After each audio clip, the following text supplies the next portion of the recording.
الشعب الصيني دايما بيبهرنا بكل جديد. اهلا وسهلا بيكم من قناة معرض منزلي للادوات المنزلية. ومين ست بيت شاطرة ما بتهتمش ببيتها؟ لكل عروسة وست بيت شاطرة بنقدم ليكي مجموعة من النصايح المهمة والريفيوهات اللي من خلالها تقدر تحافظي على كل منتج عندك في بيتك، وبنوضح لك كمان المنتجات الأصلية من المنتجات التجليد في عالم الأدوات المنزلية والأجهزة الكهربائية.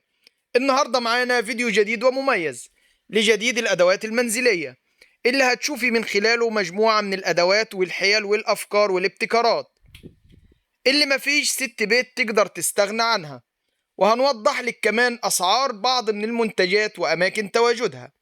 لو حضرتك مهتمة بمجال الأدوات المنزلية يبقى أنت أكيد إن شاء الله في المكان الصح.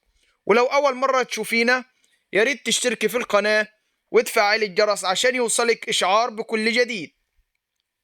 في الفيديو ده هدفنا إننا نساعدك في تنظيم وترتيب بيتك، لأن المنتجات اللي هنعرضها عليكي هتوفر لك كتير في الوقت والجهد، وهتساعدنا كمان في استغلال المساحات الصغيرة سواء في المطبخ أو في البيت، بالإضافة لمجموعة من أدوات النظافة اللي استخدامها سهل جدا وبتوفر عليك كتير. دايما معانا بنقدم ليكم أحدث الاختراعات والتكنولوجيا الحديثة في عالم الأدوات المنزلية.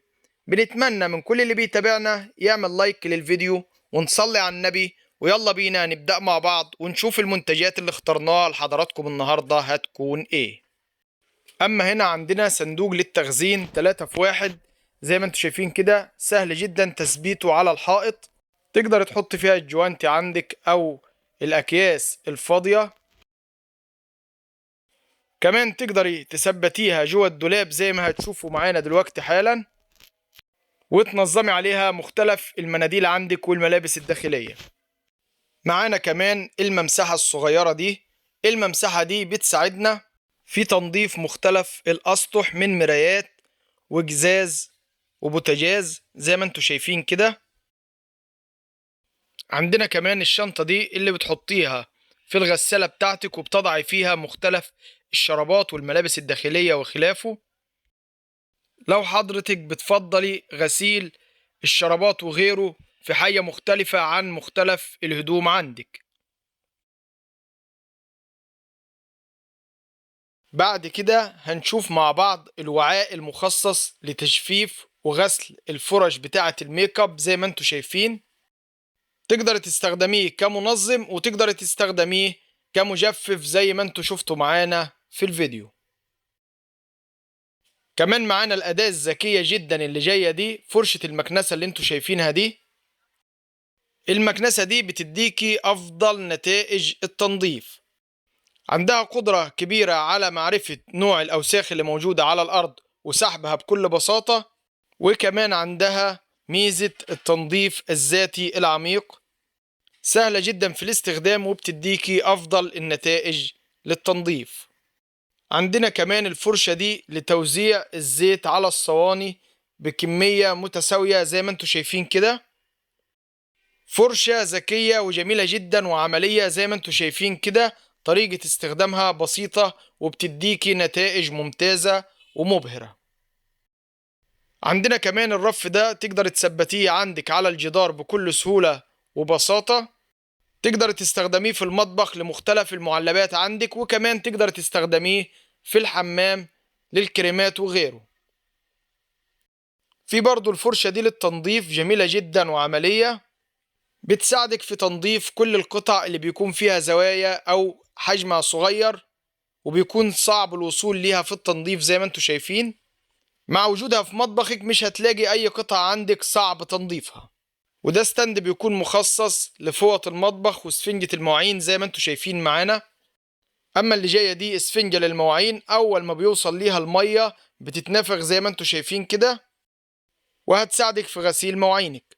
عندنا كمان ده مجفف للخضار لغسيل وتنظيف مختلف أنواع الفاكهة والخضار عندك، مكون من مصفى وطبق شفاف تقدري تنظفي من خلاله مختلف أنواع الخضار والفاكهة بكل بساطة.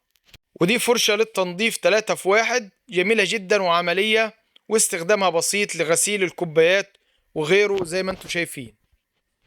في نهاية الفيديو بننوه عن حاجة مهمة، وهي جسم المنتدى داخل القناة.